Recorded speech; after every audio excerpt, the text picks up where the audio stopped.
সুপ্রিয় শিক্ষার্থীবৃন্দ, কেমন আছো তোমরা? এই কঠিন সময়ে আসলে আমরা এবং আমাদের দেশ আমরা কেউ ভালো নেই, মানসিকভাবে কেউ ভালো নেই। আমরা সবাই এই মুহূর্তে বাসায় অবস্থান করব এবং নিরাপদে থাকার চেষ্টা করব। তোমরা যারা বাড়িতে বা বাসায় অবস্থান করছো, তোমরা নিরাপদ থাকার জন্য এবং পরিবারকে নিরাপদে রাখার জন্য তোমরা বাইরে ঘোরাফেরা করবে না।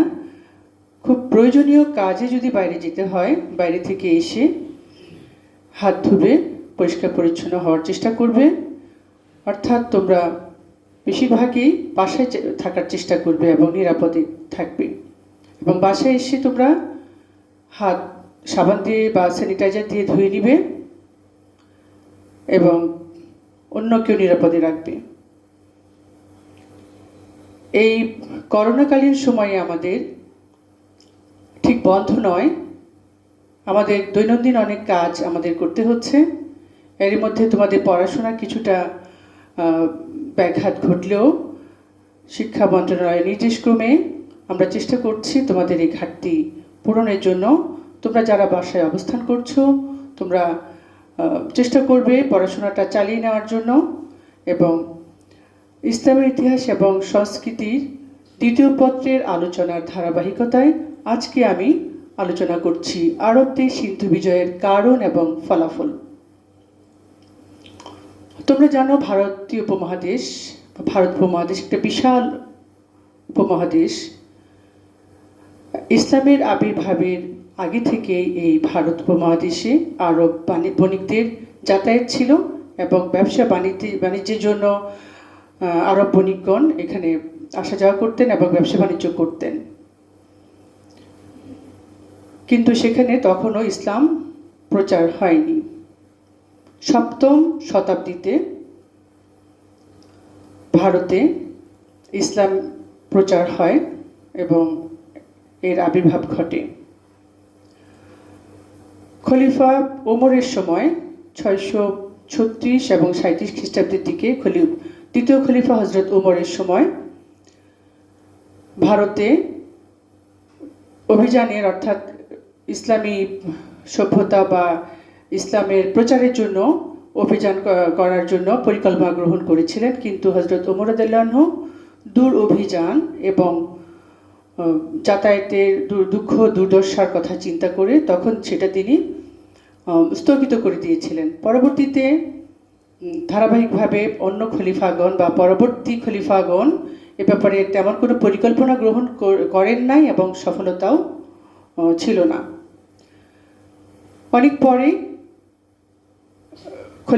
উমাইয়া খলিফা আল ওয়ালিদের সময় পূর্বাঞ্চলীয় শাসনকর্তা হাজ্জাজ বিন ইউসুফের সময়ে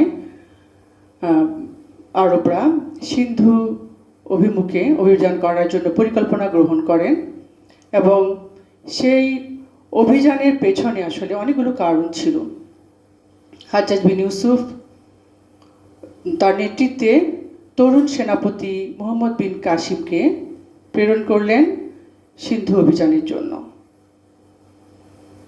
প্রথমত, যে কোনো দেশ অভিযান করা বা বিজয় করতে হলে তার পেছনে এবং সামনে কিছু কারণ থাকে, যেমন এই কারণগুলোকে আমরা পরোক্ষ এবং প্রত্যক্ষ কারণ হিসেবে অভিহিত করতে পারি।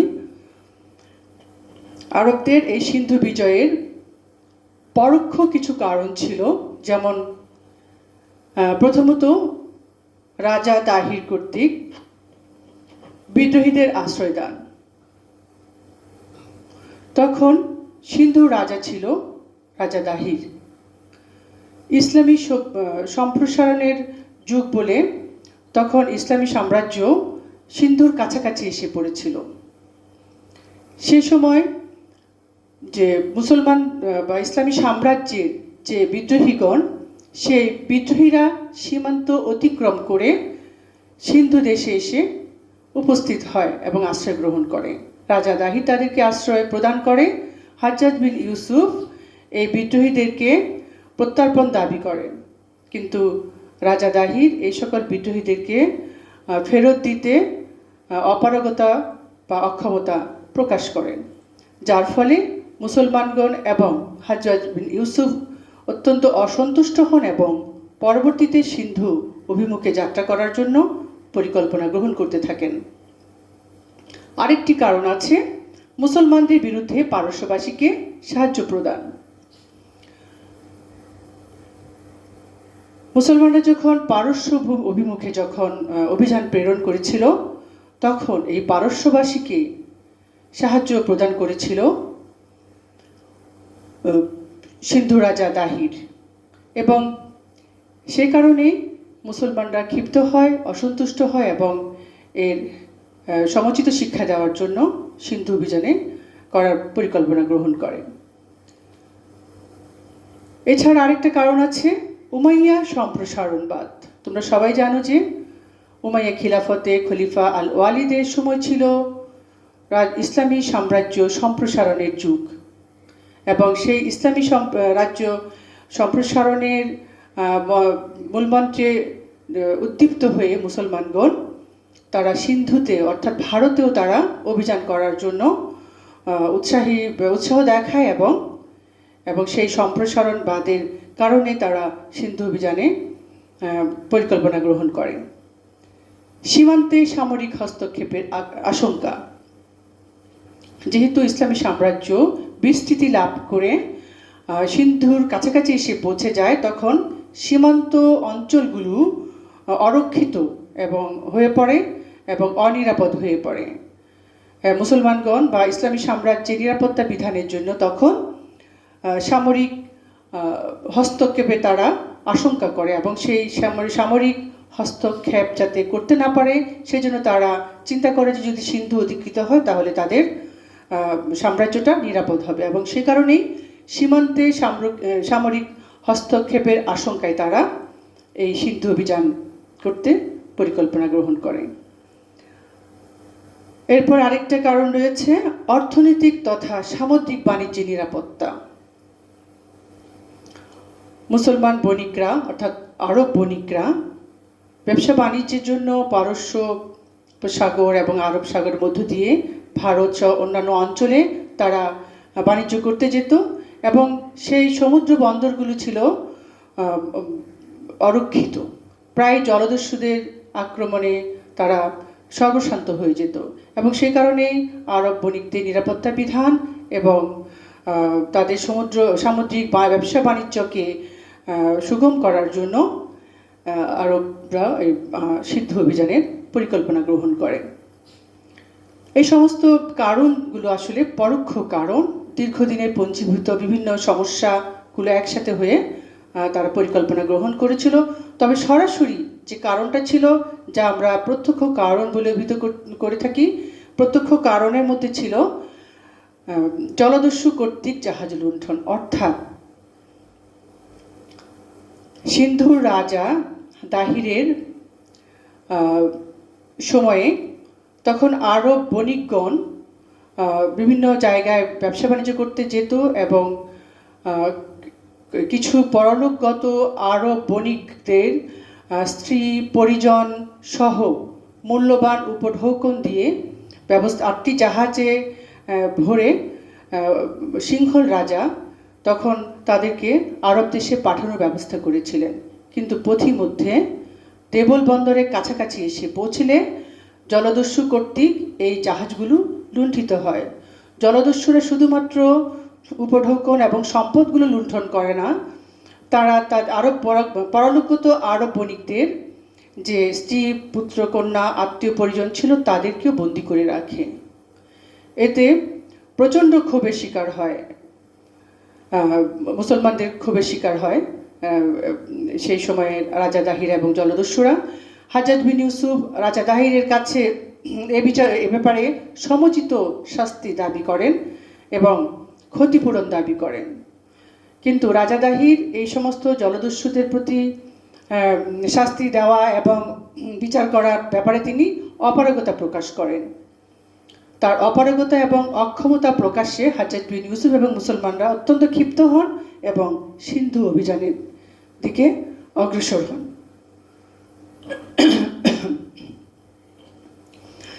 আরবদের সিন্ধু অভিযান একটি সে সময়ে ভারত উপমহাদেশে একটা গুরুত্বপূর্ণ ঘটনা, হাজ্জাজ বিন ইউসুফের নেতৃত্বে মোহাম্মদ বিন কাসিম সেনাবাহিনী নিয়ে, সুদক্ষ সেনাবাহিনী নিয়ে সসৈন্যে সিন্ধু অভিমুখে যাত্রা করেন।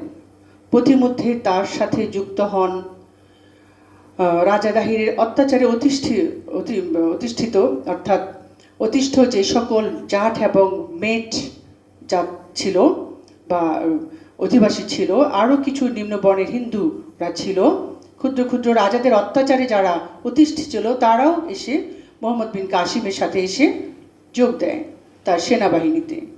মোহাম্মদ বিন কাসিমের সেনাবাহিনী অনেক শক্তিশালী হয় এবং এরই পথিমধ্যে অগ্রসর হতে হতে হাজ্জাজ বিন ইউসুফও স্থলপথে এবং জলপথে আরও অনেক অস্ত্র সহ অনেক বাহিনী মোহাম্মদ বিন কাসিমের সাথে যোগ দেওয়ার জন্য পাঠান। মোহাম্মদ বিন কাসিমের বিশাল সৈন্যবাহিনী ভারত অভিমুখে যাত্রা করে এবং সিন্ধুর কাছে এসে পৌঁছে। উভয় পক্ষের মধ্যে অর্থাৎ ভারতীয় হিন্দুদের সাথে আরব মুসলমানদের যুদ্ধ শুরু হয়।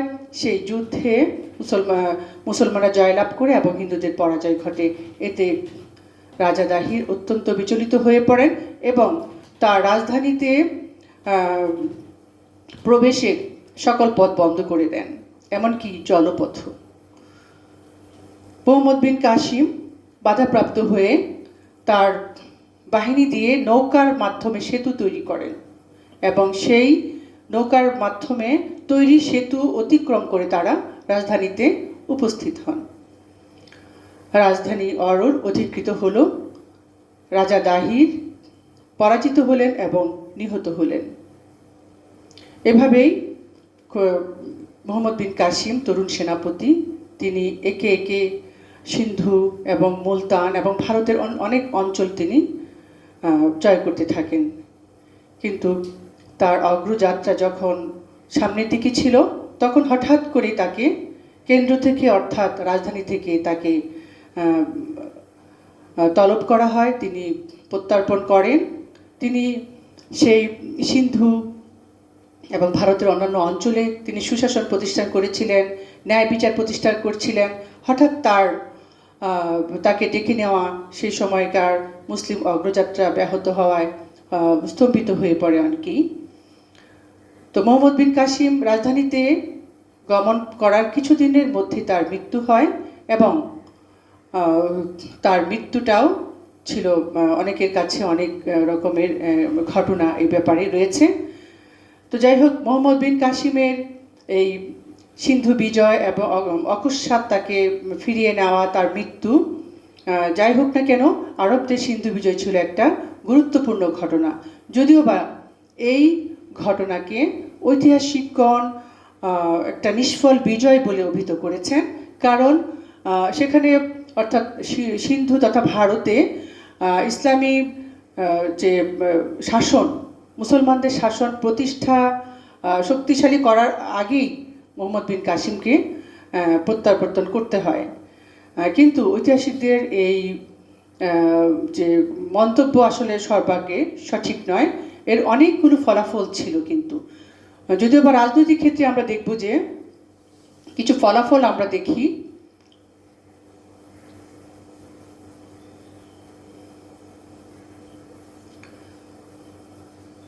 ঐতিহাসিকদের এই মন্তব্য সঠিক নয়, অর্থাৎ নিষ্ফল বিজয় নয়, যেটা আমরা একটু ব্যাখ্যা করছি। যেমন রাজনৈতিক ফলাফল,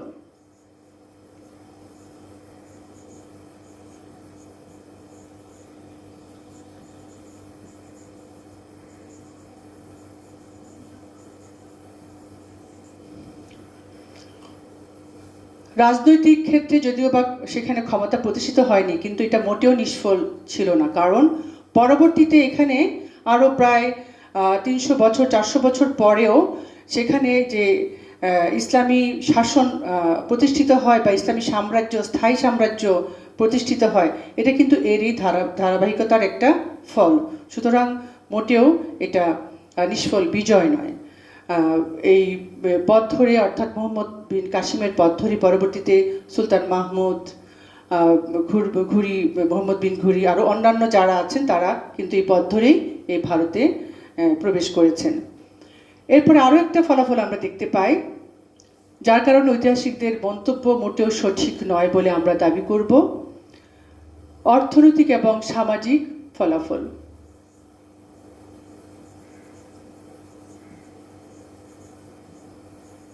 প্রিয় শিক্ষার্থীরা, তোমরা এই পয়েন্টগুলো লিখে নাও, তোমাদের জন্য সহজ হবে।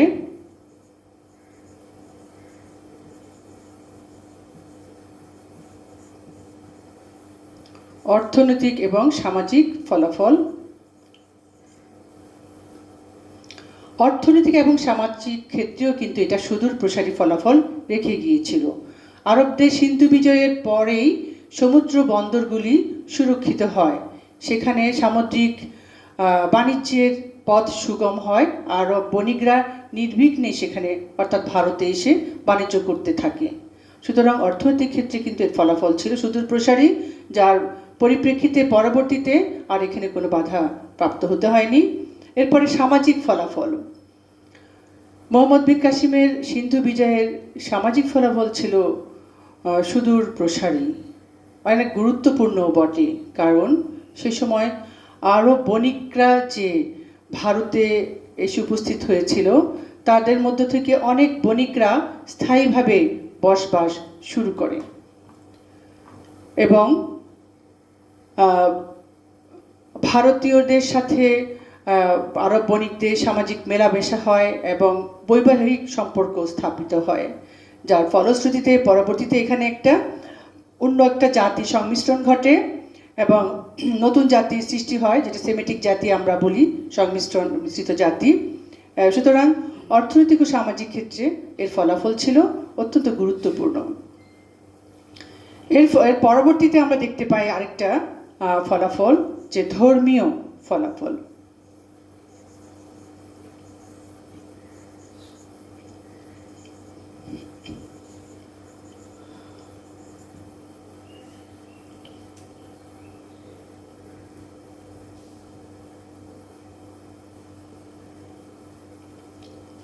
ধর্মীয় ফলাফলের মধ্যে আমরা দেখতে পাই যে সে সময় আরব মুসলমানদের পথ ধরে অনেক পীর, দরবেশ, সুফি ব্যক্তি, অলি আউলিয়া এবং অনেকেই এসে এই ভারতে ধর্ম প্রচারের জন্য আসতে উৎসাহ বোধ করেন এবং তাদের আগমনের ফলে ভারতে ইসলামী যে চিন্তা চেতনা এগুলোর প্রসার ঘটে এবং ইসলামের শান্তির বাণীতে আকৃষ্ট হয়ে অনেক ভারতীয় হিন্দু ইসলাম ধর্ম গ্রহণ করেন।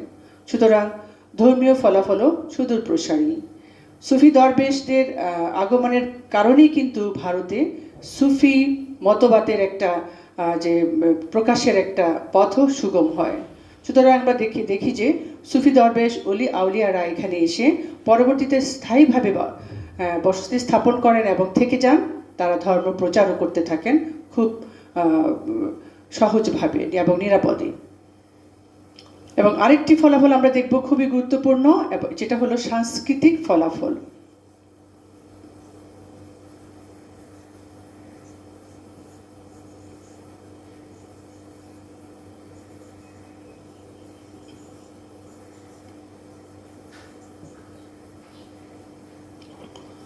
মোহাম্মদ বিন কাসিমের সিন্ধু বিজয়ের সবচেয়ে গুরুত্বপূর্ণ যে ফলাফল সেটা হলো সাংস্কৃতিক ফলাফল। ভারত উপমহাদেশ সাহিত্য, শিল্পকলা, সংস্কৃতির দিক থেকে পূর্ব থেকেই অনেক বেশি সমৃদ্ধ ছিল।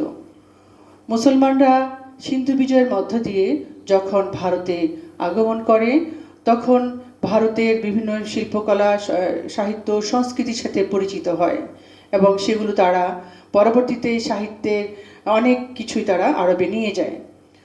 সুতরাং ভারতের কাছ থেকে অনেক সংস্কৃতি বা শিল্পকলা এগুলো তারা শিক্ষা গ্রহণ করে। অপরদিকে যে আরবের মুসলমানদের কাছ থেকেও ভারতীয়রা অনেক যে জীবনযাপনের যে রীতিনীতি, ন্যায় নীতি, যে ইসলামী সভ্যতা সম্পর্কে তারা জ্ঞান লাভ করে এবং যার ফলে সেখানে একটা সাংস্কৃতিক একটা মেলবন্ধন হয়, অর্থাৎ ভারতীয় এবং আরবদের সংমিশ্রণে সেই একটা উন্নত সংস্কৃতি গড়ে উঠেছিল, যার ফলশ্রুতিতে আমরা দেখতে পাই যে ভারতেও কিছু ইসলামী সংস্কৃতির প্রবেশ ঘটেছে এবং আরবেও সে কিছু অনেক সংস্কৃতির মিশ্রণ ঘটেছে। সুতরাং আমরা যে ঐতিহাসিক স্ট্যানলি লেনপুল বলেছিলেন যে এই আরব দেশ সিন্ধু বিজয় একটা উপাখ্যান মাত্র একটা ঘটনা, অন্য কিছু নয়, এটা একটা নিষ্ফল বিজয়। প্রকৃতপক্ষে এটা আমরা এটা ব্যাখ্যা করে দেখেছি, আমরা প্রকৃত অবস্থা ব্যাখ্যা করতে গিয়ে দেখেছি যে এটা কোনোভাবেই এটা নিষ্ফল বিজয় নয়। প্রত্যেকটা ক্ষেত্রে এই আরব দেশ সিন্ধু বিজয় ছিল খুবই গুরুত্বপূর্ণ ঘটনা এবং সুদূর প্রসারী ফলাফলও রেখে গিয়েছিল। সুতরাং আমরা এই আরব দেশ সিন্ধু বিজয়ের এবং কারণ এবং ফলাফল সঙ্গে সঙ্গে পরবর্তী যে সময়, সেই সময়টাকে আমরা দেখি যে এর ভারতে ইসলামী শাসন প্রতিষ্ঠিত হয়েছিল এবং ভারতে মুসলমানদের আগমন ঘটেছিল, ইসলামী সাম্রাজ্য প্রতিষ্ঠিত হয়েছিল। তো প্রিয় শিক্ষার্থীরা, তোমরা নিশ্চয়ই আরব দেশ সিন্ধু বিজয়ের কারণ এবং ফলাফলের এই আলোচনা তোমরা শুনেছ এবং এই বিষয়টা থেকেই কিন্তু আমরা সৃজনশীল প্রশ্ন করে থাকি। তোমরা যদি এই টপিকসটা ভালো করে পড়ে রাখো, ভালো করে বুঝে নাও, তাহলে তোমাদের সৃজনশীল উত্তর দেওয়া খুবই সহজ হবে। এবং তোমাদের জন্য বাড়ি কাজ রয়েছে, এখন অফুরন্ত সময়, তোমরা বাড়িতে অবস্থান করবে, তোমরা নিরাপদে থাকার চেষ্টা করবে এবং বাড়ির কাজটা তোমরা লিখে নাও এবং বাড়ির কাজটা তোমরা যথাসময়ে করার চেষ্টা করবে। এখন রমজান মাস, সেই রমজান মাসে আসলে যারা মুসলিমরা রয়েছে, তোমাদের ধর্ম, কর্ম এবং পরিবারকে সময় দিচ্ছ এবং অন্যরা যারা আছো তোমরা তোমাদের মতো সময় পার করছো, কিন্তু পড়াশোনাটাকে তোমরা কোনোভাবেই তোমরা একেবারে বিচ্ছিন্ন হয়েও না, কারণ আমরা নিশ্চয়ই এরই মধ্যে আবার এই দুর্যোগকালীন সময়, করোনাকালীন সময়টা কাটিয়ে আমরা আবার ক্লাসরুমে ফিরে আসব। যাই হোক, তোমরা এখন বাড়ির কাজটা লিখে নাও।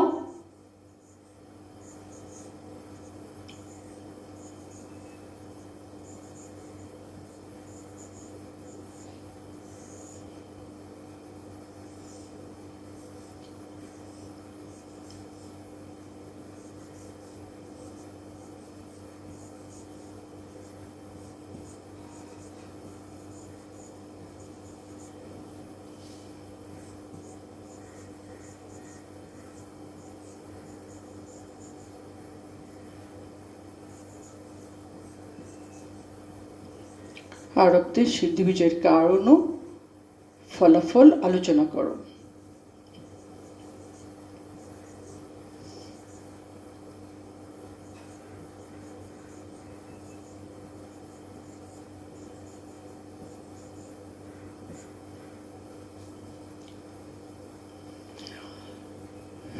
আরব দেশ সিন্ধু বিজয়ের কারণ এবং ফলাফল আলোচনা করো।